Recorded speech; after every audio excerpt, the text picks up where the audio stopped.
Hi friends, welcome to Lakshmi maths. இன்னைக்கு என்ன பார்க்க போறோம்னா ரயில்வே என்டிபிசில எக்ஸ்பெக்ட் பண்ணக்கூடிய ஜிகே கொஸ்டின்ஸ் வந்து பார்க்க போறோம். ஸோ இது எல்லாமே இதுக்கு முன்னாடி நடந்த railway NTPC, ALP, group D, அது மட்டும் இல்லாம எஸ்எஸ்சில ரிப்பீட்டடா கேட்ட கொஸ்டின்ஸ்.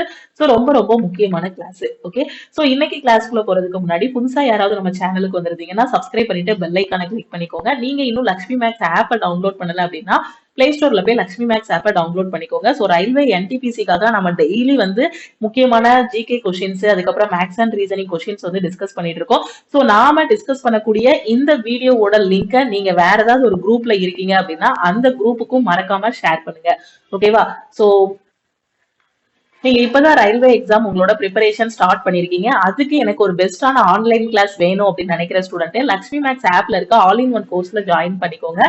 ஸோ ரயில்வே என்டிபிசிக்காக ஸ்பெஷலா இப்போ ஒரு பேட்ச் வந்து ஸ்டார்ட் பண்ணிருக்கோம். இந்த பேட்ச்ல ஒவ்வொரு வாரமும் என்னெல்லாம் படிக்கணும் அப்படிங்கிறதுக்கான டைம் டேபிள் வந்து கொடுத்துருவோம். அந்த வாரத்தோட கடைசி நாளான சனிக்கிழமை வந்து உங்களுக்கு எக்ஸாம் வந்து இருக்கும். ஓகேவா? சோ நம்ம ஆப்புக்குள்ள ஆன்லைன் டெஸ்ட் வந்து இருக்கும். அந்த டெஸ்ட்ல உங்களோட ரேங்க் எல்லாமே பாத்துக்கலாம்.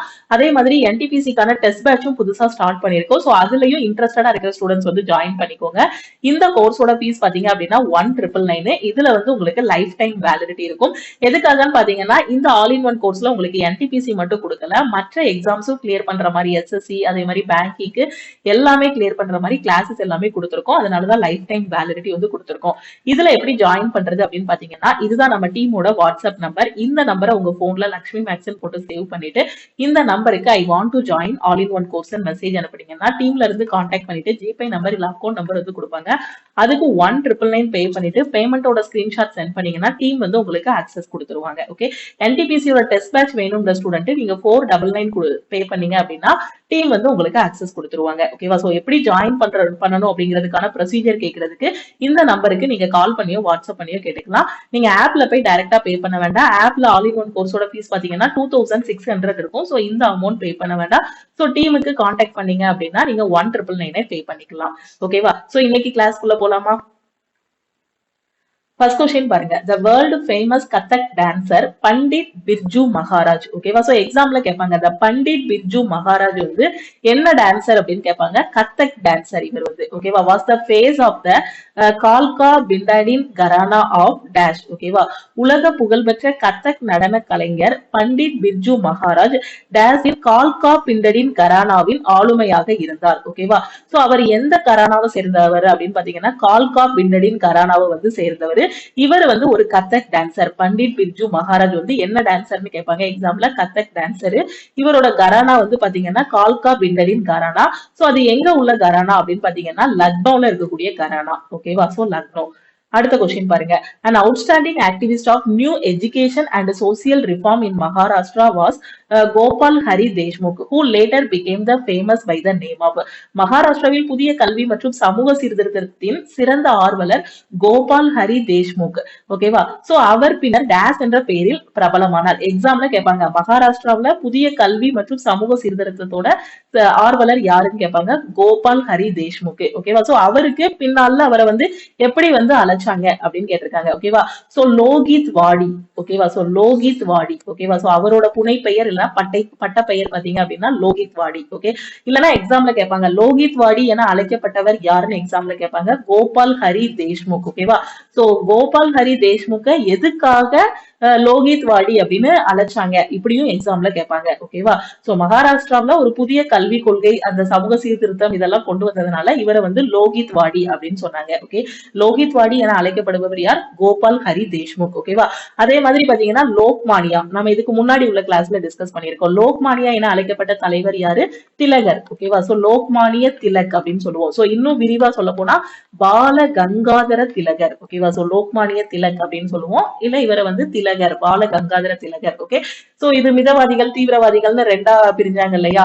சோ அப்போ அதுல வந்து பாத்தீங்கன்னா தீவிரவாதிகளோட தலைவரா இருந்தவர் தான் யாரு அப்படின்னு பாத்தீங்கன்னா பால கங்காதர திலகர் வந்து இருந்திருப்பாரு. ஓகே, சோ அப்போ லோக்மானியா என அழைக்கப்படுபவர் யாருன்னா பால கங்காதர திலகர். லோகித் வாடி என அழைக்கப்படுபவர் யாருன்னா கோபால் ஹரி தேஷ்முக். ஓகே, சோ அதே மாதிரி பாத்தீங்கன்னா லோக் நாயக். ஓகே, சோ லோக் நாயக் என அழைக்கப்படுபவர் யாரு அப்படின்னு பாத்தீங்கன்னா ஜெயபிரகாஷ் நாராயண், இல்லைன்னா இவரை வந்து சுருக்கமா ஜேபி நாராயண் சொல்லுவாங்க. எக்ஸாம்ல கேட்டிருக்காங்க லோக் நாயக் என அழைக்கப்படுபவர் யாருன்னு கேட்டிருக்காங்க. யாருன்னா ஜே.பி. நாராயண் இல்ல ஜெயபிரகாஷ் நாராயண். லோக்மானிய திலக், ஓகேவா? சோ லோக்மானியா, திலக் கொடுக்க மாட்டாங்க. லோக்மானியா என அழைக்கப்பட்டவர் யாருன்னு எக்ஸாம்ல கேட்டிருக்காங்க. பால கங்காதர திலகர். ஓகே, சோ அதே மாதிரி பாத்தீங்கன்னா லோகித் வாடி, லோகித் வாடி என அழைக்கப்பட்டவர் யாருன்னு கேட்டிருக்காங்க. கோபால் ஹரி தேஷ்முக். ஓகேவா? சோ கரெக்டா படிச்சுக்கோங்க. அடுத்த கொஸ்டின் பாருங்க.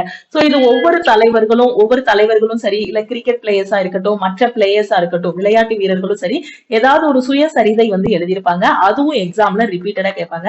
அதுவும் குறிப்பா சச்சின் டெண்டுல்கரோட சுயசரிதை பாத்தீங்கன்னா நிறைய எக்ஸாம்ல கேட்டிருக்காங்க. பேங்க் எக்ஸாம்ல ஒரு டைம் கேட்டிருக்காங்க. அதே மாதிரி பாத்தீங்கன்னா நான் ஒரு பேப்பர் ஐபிபிஎஸ் கிளர்க் எழுத போனேன். அந்த டைம்லயும் சச்சின் டெண்டுல்கரோட சுயசரிதை கேட்டிருந்தாங்க. அதே மாதிரி பாத்தீங்கன்னா எஸ்எஸ்சி பேப்பர்லயும் கேட்டிருந்தாங்க. இது ரொம்ப ரொம்ப முக்கியமானது. ஓகேவா? Which of the following is an autobiography of Sachin Tendulkar? பின்வருவனவற்றில் சச்சின் டெண்டுல்கரின் சுயசரிதை எது? நிறைய பேப்பர்ல கேட்டிருக்காங்க. ஓகேவா? சோ சச்சின் டெண்டுல்கரோட ஆட்டோபயோகிராபி, சுயசரிதை என்ன நேம்ல அவர் எழுதியிருக்காருன்னா பிளேயிங் இட் மை வே. ஓகேவா? சோ இத ரெண்டு விதமா கொஸ்டின் கேட்கலாம். ஒண்ணு வந்து டைரக்டா சச்சின் டெண்டுல்கரோட பயோகிராபி, ஆட்டோபயோகிராபி எது, சுயசரிதை எதுன்னு கேட்கலாம். Playing it my way. ஓகேவா? சோ இல்லனா பிளேயிங் இட் மை வே இதை எழுதினவர் யாரு, இல்லனா இது யாரோட சுயசரிதை அப்படின்னு எக்ஸாம்ல கேட்பாங்க. யாரோடதுன்னு பாத்தீங்கன்னா ஆப்ஷன்ல வந்து சச்சின் கொடுத்திருப்பாங்க. அதே மாதிரி பாத்தீங்கன்னா சானியா மிர்சா, ஆப்ஷன் சில வந்து பி.வி. சிந்து, இந்த மாதிரி கொடுத்துட்டு ஃபைனலா நம்ம கரெக்ட் ஆன்சர் சூஸ் பண்ற மாதிரி இருக்கும். பிளேயிங் இட் மை வே எழுதுனது யாரு அப்படின்னு பாத்தீங்கன்னா சச்சின் டெண்டுல்கர் வந்து எழுதியிருக்காரு. ஓகேவா? சோ அவரோட ஆட்டோபயோகிராபி, அவரோட சுயசரிதை. அதே மாதிரி காந்தி தன்னோட சுயசரிதை வந்து எழுதியிருப்பாரு. அதுக்கு பேர் தான் என்னது, சத்திய சோதனை அப்படிங்கிற பேர்ல வந்து அவர் வந்து எழுதியிருப்பாரு. சோ அது இங்கிலீஷ்ல வந்து என்ன சொல்லலாம், காந்தியோட the story of my experiment with truth அப்படிங்கிற பேர்ல, அதாவது சத்திய சோதனை, சுருக்கமா சொல்ல போனா சத்திய சோதனை அந்த பேர்ல எழுதியிருப்பாரு. அதே மாதிரி அப்துல் கலாம் பாத்தீங்க அப்படின்னா விங்ஸ் ஆஃப் ஃபயர். ஓகேவா? சோ அவரோட ஆட்டோபயோகிராபி, அப்துல் கலாமோட ஆட்டோபயோகிராபியோட நேம் என்னது, விங்ஸ் ஆஃப் ஃபயர். ஓகேவா? அதே மாதிரி பாத்தீங்கன்னா நெல்சன் மண்டேலா, நெல்சன் மண்டேலாவோடது பாத்தீங்கன்னா அடிக்கடி எக்ஸாம்ல கேட்டிருப்பாங்க, லாங் வாக் டு ஃப்ரீடம். ஓகேவா? So long walk to freedom இது வந்து நெல்சன் மண்டேலாவோடது. ஓகேவா? சோ நெல்சன் மண்டேலாவோட ஆட்டோபயோகிராபி வந்து லாங் வாக் டு ஃப்ரீடம். அதே மாதிரி காந்தியடிகளோட ஆட்டோபயோகிராபி பாத்தீங்கன்னா சத்திய சோதனை. ஓகேவா? So the story of my experiment with truth அப்படின்னு எழுதியிருப்பாரு. அதே மாதிரி விங்ஸ் ஆஃப் ஃபயர் வந்து ஏபிஜே அப்துல் கலாமோடது. இது எல்லாமே ரிப்பீட்டடா எக்ஸாம்ல கேட்டது. ஓகே, சோ சச்சின் டெண்டுல்கரோடது பாத்தீங்கன்னா பிளேயிங் இட் மை வே. அதே மாதிரி பாத்தீங்கன்னா மேரி கோம். ஓகேவா? So Indian boxer. சோ இவங்க எழுதுனது பாத்தீங்க அப்படின்னா அன்பிரேக்கபிள். ஓகே, சோ அன்பிரேக்கபிள் அப்படின்னு இவங்க எழுதின சுயசரிதை பாத்தீங்கன்னா அன்பிரேக்கபிள் எழுதியிருப்பாங்க. அதே மாதிரி மில்கா சிங் பாத்தீங்கன்னா the race of my life. So இந்த மாதிரி ஒவ்வொரு பிளேயரும் இருக்கட்டும், இல்ல ஒவ்வொரு தலைவர்களும் இருக்கட்டும், ஒவ்வொருத்தங்களும் ஒரு ஆட்டோபயோகிராபி எழுதியிருப்பாங்க. அது எல்லாமே முக்கியமானது, எல்லாமே பாத்துக்கோங்க. அதே மாதிரி சாய்னா நேவாலோடது பாத்தீங்க அப்படின்னா பிளேயிங் டு வின். ஓகேவா? சோ இந்த மாதிரி ஒவ்வொருத்தங்களும் ஒவ்வொரு இது பண்ணிருப்பாங்க. சோ எல்லாத்தையுமே பாத்துக்கோங்க. ஓகேவா? அடுத்த கொஸ்டின் போலாமா? Who is nicknamed as the milkman of India? ஓகேவா? சோ கூகுள் வந்து இப்படிதான் டிரான்ஸ்லேட் பண்ணிருக்கு. இந்தியாவின் பால்காரர் என அழைக்கப்படுபவர் யார்? So milkman of India, Tamil medium ஸ்டூடெண்ட்டுக்குமே டைரக்டா மில்க் மேன் ஆஃப் இந்தியா அப்படின்னே டிரான்ஸ்லேட் பண்ணி கொடுத்துருவாங்க. So milkman of India வந்து யாரு அப்படின்னு பாத்தீங்கன்னா எல்லாருக்குமே தெரியும், வர்கீஸ் குரியன். ஓகேவா? அதே மாதிரி சுவாமிநாதன் வந்து பாத்தீங்கன்னா எம்.எஸ். சுவாமிநாதன் இருக்காரு இல்லையா, அவரை வந்து நாம என்ன சொல்லுவோம், பசுமை புரட்சியின் தந்தை. ஏன்னா விவசாயத்துல வந்து ஒரு நவீன புரட்சி எல்லாத்தையுமே கொண்டு வந்தது யாரு அப்படின்னு பாத்தீங்கன்னா சுவாமிநாதன். அதனால அவர் வந்து பசுமை புரட்சியின் தந்தைன்னு சொல்லுவோம். வர்கீஸ் குரியன் பாத்தீங்க அப்படின்னா பால்ல வந்து புரட்சி கொண்டு வந்தாரு. ஓகேவா? சோ எருமை பால்ல வந்து ஒரு புரட்சி கொண்டு வந்ததுனால அவர் வந்து பசுமை புரட்சியின் தந்தை அப்படின்னு சொல்றோம். பசுமை புரட்சியின் தந்தை யாருன்னா Varghese Kurien. Okay, so milkman of India வந்து Varghese Kurien has been given the title the milkman of India. He happens to be the first person in the world who has created milk power using buffalo milk. ஓகேவா? So எந்த இதுல கொண்டு வந்தாரு, buffalo மில்க்ல. He is awarded as the Ramon Magsaysay award, Padma Shri, Padma Bhushan, Padma Vibhushan for his contribution to the dairy industry of India. பால் துறையில வந்து இவர் கொண்டு வந்ததுக்காக, இவரோட பங்களிப்புக்காக இவருக்கு வந்து பாத்தீங்கன்னா ராமன் மகசேசே, பத்மஸ்ரீ, பத்மபூஷன், பத்ம விபூஷன் அவார்டு எல்லாமே கொடுத்திருக்காங்க. அடுத்து பாருங்க, the green revolution in India was initiated by MS. Swaminathan. ஓகேவா? சோ பசுமை புரட்சி இந்தியாவில யாரால தொடங்கப்பட்டது அப்படின்னு பாத்தீங்கன்னா எம்.எஸ். சுவாமிநாதனால. இதனால இவரை வந்து பசுமை புரட்சியின் தந்தை அப்படின்னு சொல்றோம். ஓகேவா? சோ இந்தியாவில் பசுமை புரட்சி டேஸில் எம்.எஸ். சுவாமிநாதனால் தொடங்கப்பட்டது. ஓகேவா? சோ எக்ஸாம்ல டைரக்டா பசுமை புரட்சியின் தந்தை யாருன்னு கேட்பாங்க, பசுமை புரட்சி யாரால தொடங்கப்பட்டதுன்னு கேட்பாங்க, எம்.எஸ். சுவாமிநாதன் தெரியும். ஆனா எந்த வருஷம் அப்படின்னு எக்ஸாம்ல கேட்பாங்க. சோ எந்த வருஷத்துல அவர் தொடங்கியிருக்காருன்னு பாத்தீங்கன்னா 1960கள்ல அவர் வந்து தொடங்கியிருக்காரு. ஓகேவா? 1960ஸ்ல தான் பசுமை புரட்சி அப்படிங்கறத வந்து தொடங்கியிருக்காரு.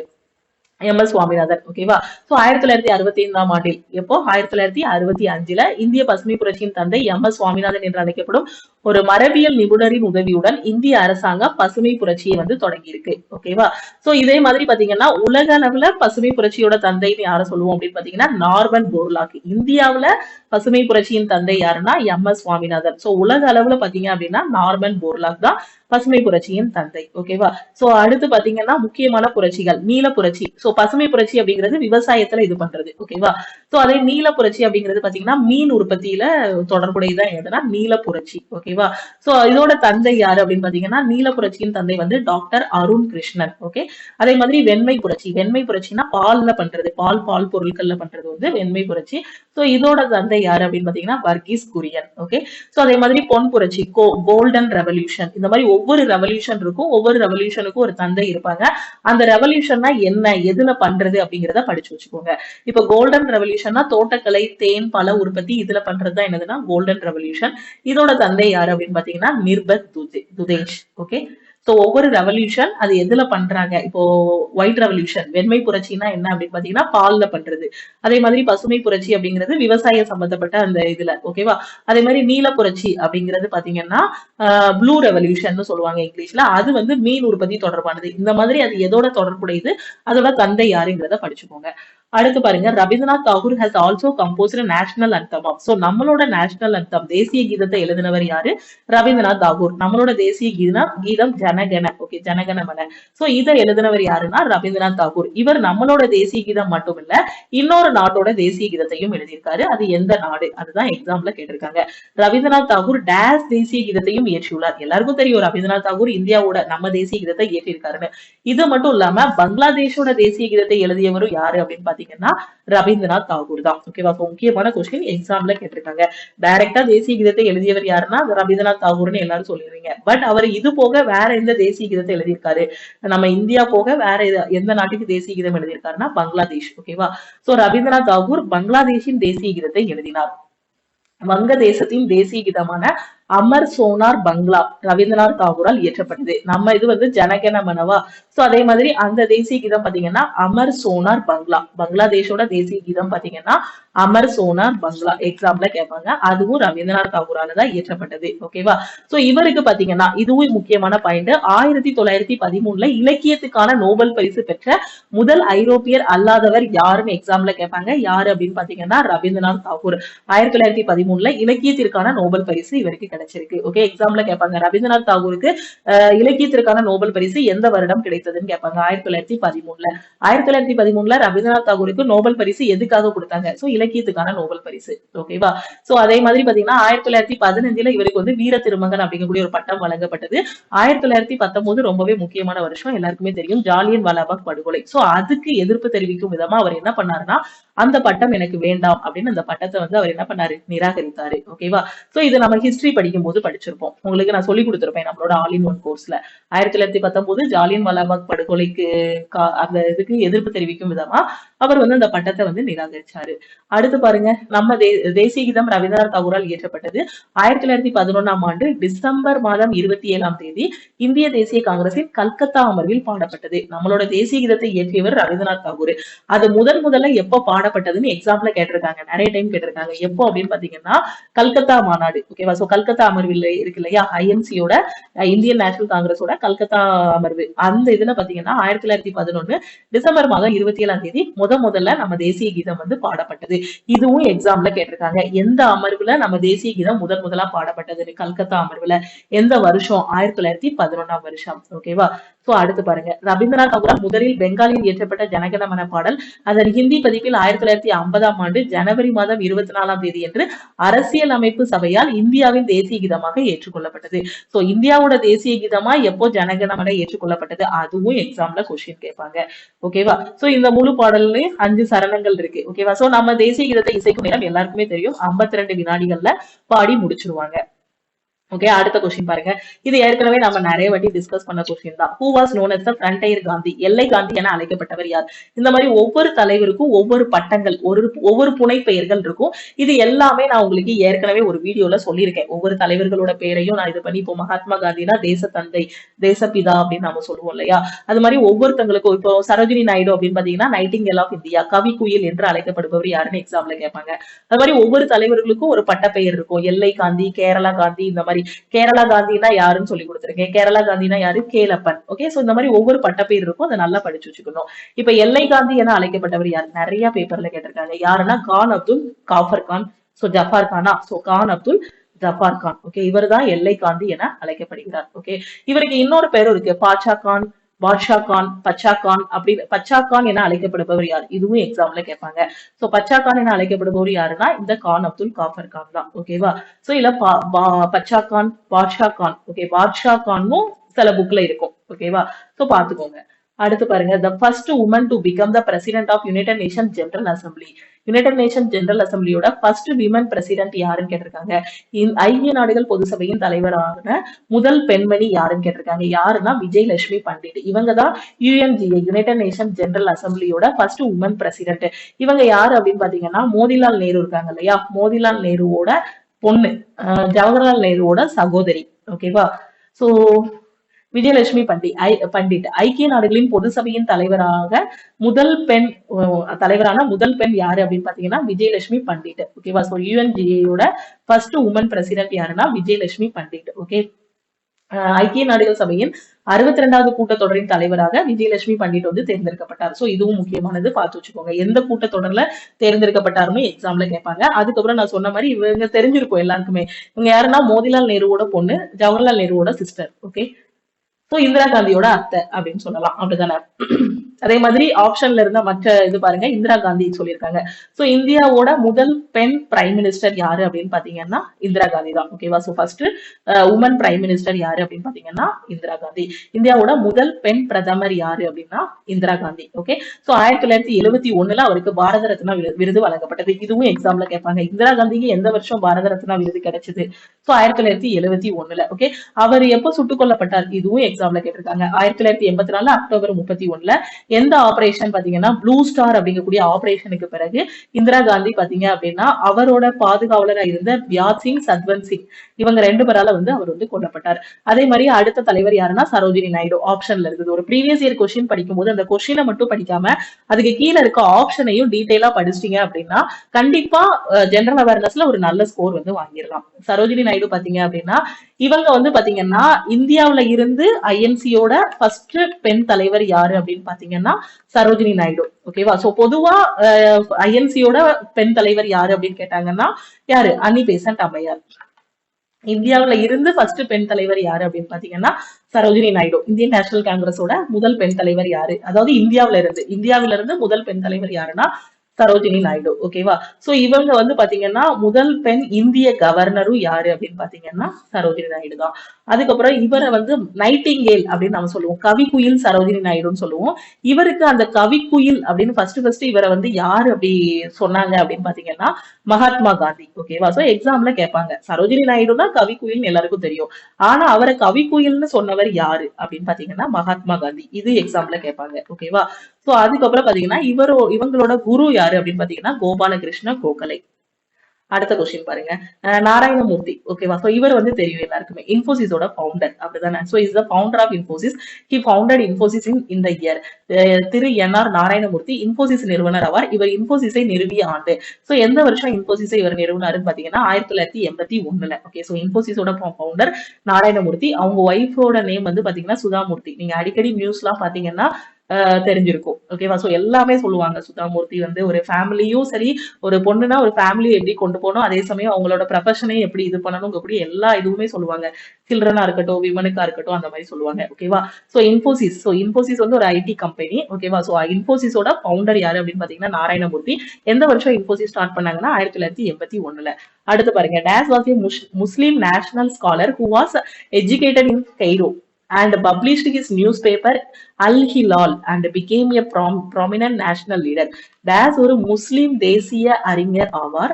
அவர் கெய்ரோவில் கல்வி கற்றார் மற்றும் அவரது செய்தித்தாள் அல் ஹிலால் வெளியிட்டார் மற்றும் ஒரு முக்கிய தேசிய தலைவர் ஆனார். ஓகேவா? சோ யாரு அப்படின்னு பாத்தீங்கன்னா மௌலானா அபுல் கலாம் ஆசாத். ஓகே, 1923 டெல்லியோட சிறப்பு அமர்வு, அதுக்கப்புறம் 1940 ராம்நகர் இந்திய தேசிய காங்கிரஸோட தலைவராக இவர் வந்து தேர்ந்தெடுக்கப்பட்டார். இந்த அமர்வுல இவர் வந்து ஐஎன்சியோட தலைவரா வந்து தேர்ந்தெடுக்கப்பட்டார். யாருன்னா மௌலானா அபுல் கலாம் ஆசாத். இந்தியாவுல சுதந்திரத்திற்கு பிறகு கல்வி அமைச்சரா பணியாற்றியவர். முதல் கல்வி அமைச்சர் யாரு அப்படின்னு பாத்தீங்கன்னா மௌலானா அபுல் கலாம் ஆசாத். ஓகேவா? சோ இது எல்லாமே முக்கியமான கொஸ்டின்ஸ், ரிப்பீட்டடா எக்ஸாம்ல கேட்ட கொஸ்டின்ஸ். ஓகே, சோ இந்த வீடியோ உங்களுக்கு கண்டிப்பா பிடிச்சிருக்கும்னு நினைக்கிறேன். அப்படி பிடிச்சிருக்கு அப்படின்னா லைக் பண்ணுங்க. உங்களுக்கு டவுட்ஸ் ஏதாவது இருக்கு அப்படின்னா கமெண்ட் பண்ணுங்க. இதுக்கு முன்னாடி இதே மாதிரி இன்னும் நிறைய static GK questions, current affair அது எல்லாமே டிஸ்கஸ் பண்ணிருக்கோம். அந்த கிளாஸஸ் எல்லாமே நீங்க மிஸ் பண்ணிருந்தீங்க அப்படின்னா லக்ஷ்மி மேக்ஸோட பிளேலிஸ்டுக்குள்ள போங்க. லக்ஷ்மி மேக்ஸ் யூடியூப் சேனல் இருக்கக்கூடிய பிளேலிஸ்டுக்குள்ள போங்க. அதுல என்டிபிசி ஜிகே 2024னு ஒரு பிளேலிஸ்ட் வந்து கொடுத்திருப்போம். அந்த பிளேலிஸ்டுக்குள்ள நீங்க இதுக்கு முன்னாடி மிஸ் பண்ண கிளாஸஸ் எல்லாமே இருக்கும். அந்த கிளாஸஸ் எல்லாமே பாத்துக்கோங்க. இதுக்கு முன்னாடி இம்பார்ட்டன்ட் ஸ்டாட்டிக் ஜிகே எல்லாமே சொல்லி கொடுத்திருப்பேன். இன்டர்நேஷனல் ஆர்கனைசேஷன், அதுக்கப்புறம் நதிக்கரையில இருக்கக்கூடிய சிட்டிஸ், நேஷனல் பார்க்கு, அது மட்டும் இல்லாம பாத்தீங்கன்னா டெம்பிள்ஸ், இந்த மாதிரி ஸ்டாட்டிக் ஜிகேல என்னென்ன வருமோ எல்லாமே ஒரு சினிமா ரிலேட்டடா வச்சு ஈஸியா மனப்பாடம் பண்ற மாதிரி சொல்லி கொடுத்திருப்போம். சோ அந்த ஷார்ட்கட் வீடியோஸ் எல்லாம் பார்க்கலன்னா என்டிபிசி ஜிகே 2024 பிளேலிஸ்ட்ல போய் பாத்துக்கோங்க. ஓகேவா? சோ நீங்க இந்த வீடியோஸ் பார்த்ததுக்கு அப்புறம் நீங்க பண்ண வேண்டியது என்ன அப்படின்னு பாத்தீங்கன்னா உங்க ஃப்ரெண்ட்ஸுக்கும் இந்த வீடியோஸை ஷேர் பண்ணுங்க. ஏன்னா என்டிபிசிக்காக நம்ம கன்சிஸ்டன்டா டெய்லி கிளாஸஸ் வந்து கொடுத்துட்டு இருக்கோம். சோ நிறைய ஸ்டூடெண்ட்ஸுக்கு வந்து ஷேர் பண்ணுங்க. சோ அவங்களுக்கும் ரொம்பவே யூஸ்ஃபுல்லா இருக்கும். கண்டிப்பா ஜிகேல உங்களால நல்ல மார்க் வந்து ஸ்கோர் பண்ண முடியும். டெய்லி கிளாஸஸ் தான் மிஸ் பண்ணாம பாருங்க. அதே மாதிரி ஈவினிங் வந்து பாத்தீங்கன்னா important maths and reasoning questions வந்து டிஸ்கஸ் பண்ணிட்டு இருக்கோம். சோ அதையும் மிஸ் பண்ணாம பாருங்க. ஓகேவா? சோ டெய்லி ஃபாலோ பண்ணுங்க. சோ முடிஞ்ச அளவுக்கு நிறைய பேருக்கு நம்ம யூடியூப் சேனலோட லிங்க், நம்ம ஆப்போட லிங்க் வந்து ஷேர் பண்ணுங்க. இது மட்டும் இல்லாம என்டிபிசிக்காக ஃப்ரீ லைவ் டெஸ்ட் வேற நம்ம லக்ஷ்மி மேக்ஸ் ஆப்ல வந்து ப்ரொவைட் பண்ணிருக்கோம். ஓகேவா? சோ அந்த live test Lakshmi maths app download பண்ணிருக்க எல்லா ஸ்டூடெண்ட்டுமே நீங்க வந்து அட்டென்ட் பண்ணிக்கலாம். சோ இந்த லைவ் டெஸ்ட் வந்து இன்னைக்கு க்ளோஸ் ஆயிருச்சு. சோ இதுக்கு அடுத்த வீடியோல லைவ் டெஸ்டோட ரேங்க் வந்து யாரெல்லாம் நல்ல, அதாவது ஒரு 70 அபோவ் வாங்கியிருக்காங்க, டாப் 10க்குள்ள ரேங்க் வாங்கின ஸ்டூடெண்ட்ஸோட அந்த லிஸ்ட் எல்லாமே நான் அடுத்த வீடியோல உங்களுக்கு வந்து சொல்லிடுறேன். ஸோ டெஸ்ட் ஃப்ரீயா கொடுக்குற டெஸ்ட்டை அட்டன் பண்ணுங்க. ஃப்ரீயா டெஸ்ட் கொடுக்குற டெஸ்ட் போக இன்னும் நான் நிறைய பிராக்டிஸ் பண்ணணும்னு நினைக்கிற ஸ்டூடெண்ட் என்டிபிசியோட டெஸ்ட் பேட்ச்ல ஜாயின் பண்ணிக்கோங்க. நான் இப்பதான் மேம் படிக்க ஆரம்பிச்சிருக்கேன், எங்க இருந்து படிக்கணும் அப்படின்னு தெரியலன்னு நினைக்கிற ஸ்டூடெண்ட் நம்ம லக்ஷ்மி மேக்ஸ் ஆப்ல இருக்க ஆல் இன் ஒன் கோர்ஸ்ல ஜாயின் பண்ணிக்கோங்க. ஸோ நீங்க ரயில்வேல போஸ்டிங் வாங்குறதுக்கு இதை மட்டும் ஃபாலோ பண்ணாலே போதுமானது. இதுலயே பெர்ஃபெக்டா எல்லாமே கொடுத்துருக்கோம். அது மட்டும் இல்லாம இந்த கோர்ஸை வாங்கிட்டு நீங்க வந்து அப்படி படிக்கணும், டெய்லி ஒரு பிளான் படி படிச்சுட்டு வரணுங்கிறதுக்காக எவ்ரி வீக் உங்களுக்கு வந்து ஸ்டடி பிளான், எவ்ரி வீக் இதுதான் ஸ்டடி பிளான், இதை படிச்சுட்டு வாங்க, சனிக்கிழமை டெஸ்ட் அப்படிங்கிற மாதிரி எல்லா பிளானுமே கொடுத்துட்டு இருக்கோம். ஸோ அப்படி நீங்க படிச்சுட்டு வந்தீங்க அப்படின்னா கண்டிப்பா மார்ச்ல சிபிடி 1 எக்ஸாம் வரும். சிபிடி 1ம் கிளியர் பண்ணிடலாம். அதுக்கு அடுத்து வரக்கூடிய சிபிடி 2ம் நீங்க கிளியர் பண்ணிடலாம். CBT 1, CBT 2 graduate level, under graduate level, அது மட்டும் இல்லாம ரயில்வேயோட எல்லா எக்ஸாமும் கவர் பண்ணிருக்கோம். எஸ்எஸ்சியோட எல்லா எக்ஸாமும் கவர் பண்றதுனாலதான் இது வந்து all in one course name வச்சிருக்கோம். ஓகேவா? சோ இது எல்லா எக்ஸாமும் 50க்கும் மேற்பட்ட சென்ட்ரல் கவர்மெண்ட் எக்ஸாம்ஸ் எல்லாமே இந்த ஒரு கோர்ஸ்ல உங்களுக்கு வந்து ப்ரொவைட் பண்ணிருக்கோம். இதோட ஃபீஸ் பாத்தீங்கன்னா 1999. ஓகேவா? சோ ஜாயின் பண்ணக்கூடிய ஸ்டூடெண்ட்ஸ், அதுக்கப்புறம் உங்க ஃப்ரெண்ட்ஸ் யாராவது படிச்சிட்டு இருக்காங்க, எங்க இருந்து படிக்கணும்னு தெரியல, அவங்களுக்கும் ஷேர் பண்ணுங்க. ஏன்னா 1999க்கு maths, reasoning, general awareness, science, previous year questions, study plan, every week test எல்லாமே இதுலயே கவர் ஆகிரும். ஓகேவா? சோ நம்ம லக்ஷ்மி மேக்ஸ் ஆப்ல மட்டும் தான் இப்படி ப்ரொவைட் பண்ணிருக்கோம். சோ கரெக்டா யூட்டிலைஸ் பண்ணிக்கோங்க. யூடியூப்ல வரக்கூடிய கிளாஸஸையும் மிஸ் பண்ணாம பாருங்க. முடிஞ்ச அளவுக்கு நிறைய ஸ்டூடெண்ட்ஸ்க்கு இந்த வீடியோவை ஷேர் பண்ணுங்க. ஓகே, கிளாஸ்ல எப்படி ஜாயின் பண்ணணுங்கிறத நான் சொல்லிட்டேன். சோ ஒன்ஸ் அகைன் நான் ரிப்பீட் பண்ணிடுறேன். எப்படி ஜாயின் பண்றது அப்படின்னு பாத்தீங்கன்னா பிளே ஸ்டோர்ல லக்ஷ்மி மேக்ஸ் ஆப் இருக்கும். சோ ஆப்பை வந்து டவுன்லோட் பண்ணிட்டு உங்களோட மொபைல் நம்பர் மட்டும் என்டர் பண்ணி ரிஜிஸ்டர் பண்ணிருங்க. ஸோ ரிஜிஸ்டர் பண்ணிட்டு இந்த நம்பரை உங்க போன்ல லக்ஷ்மி மேக்ஸ்ன்னு போட்டு சேவ் பண்ணிக்கோங்க. உங்களுக்கு எக்ஸாம் பத்தி ஏதாவது ஒரு டவுட் இருந்தாலும் இந்த நம்பருக்கே நீங்க கால் பண்ணியோ வாட்ஸ்அப் பண்ணியோ கேட்டுக்கலாம். ஸோ கிளாஸ் ஜாயின் பண்ணக்கூடிய ஸ்டூடெண்ட் இந்த நம்பருக்கு ஃபர்ஸ்ட் நீங்க மெசேஜ் அனுப்பிடுங்க. ஐ want to join all in one course message அனுப்பிடுங்க. எதுக்காக சொல்றேன்னா ஆப்ல டைரக்டா பர்ச்சேஸ் பண்ணும்போது பிரைஸ் வந்து அதிகமா இருக்கும், 2600 இருக்கும். நீங்க டைரக்டா டீமுக்கு மெசேஜ் பண்ணிட்டீங்கன்னா அவங்க ஜிபே நம்பர் இல்ல அக்கௌண்ட் நம்பர் வந்து கொடுப்பாங்க. அதுக்கு 1999 மட்டும் பே பண்ணுங்க. டெஸ்ட் பேட்ச் வேணுங்கிற ஸ்டூடெண்ட் எதுனாலுமே நீங்க குயிக்கா ஜாயின் பண்ணிட்டு பிராக்டிஸ் பண்ணுங்க. இப்ப கிளாஸ் ஜாயின் பண்றதா இருந்தாலுமே அடுத்த வாரம் எனக்கு எக்ஸாம் மேம், நான் இந்த வாரம் ஜாயின் பண்ணா என்னால கிளியர் பண்ண முடியுமான்னு கேட்டீங்கன்னா ஒரு வாரத்துல இதுல இருக்கிறத முடிக்க முடியாது. முடியாது. அதுக்காக தான் முடிஞ்ச அளவுக்கு குயிக்கா ஜாயின் பண்ணிட்டு படிங்கன்னு சொல்லிட்டு இருக்கேன். ஓகேவா? ஏன்னா இதுல இருக்கிறத முடிக்கிறதுக்கே பாத்தீங்கன்னா குறைஞ்சது 4 மாசமாவது டைம் ஆகும். அந்த 4 மாசத்துக்கான பிளானை தான் இப்ப நம்ம வந்து ஃபாலோ பண்ணிட்டு இருக்கோம் நம்ம ஆப்ல. ஓகேவா? சோ கரெக்டா யூட்டிலைஸ் பண்ணிக்கோங்க. நம்ம டெலிகிராம் குரூப், டெலிகிராம் சேனல்ல நீங்க இன்னும் ஜாயின் பண்ணல அப்படின்னா டெலிகிராம் குரூப் அண்ட் சேனல்லையும் ஜாயின் பண்ணிக்கோங்க. இன்ஸ்டாகிராம்லயும் லக்ஷ்மி மேக்ஸை ஃபாலோ பண்ணிக்கோங்க. முடிஞ்ச அளவுக்கு நிறைய ஸ்டூடெண்ட்ஸ்க்கு இந்த வீடியோவை ஷேர் பண்ணுங்க. டெய்லி யூடியூப்ல வரக்கூடிய கிளாஸஸ் மிஸ் பண்ணாம பாருங்க. திருப்பியும் அடுத்த கிளாஸ்ல மீட் பண்ணலாம். தேங்க்யூ.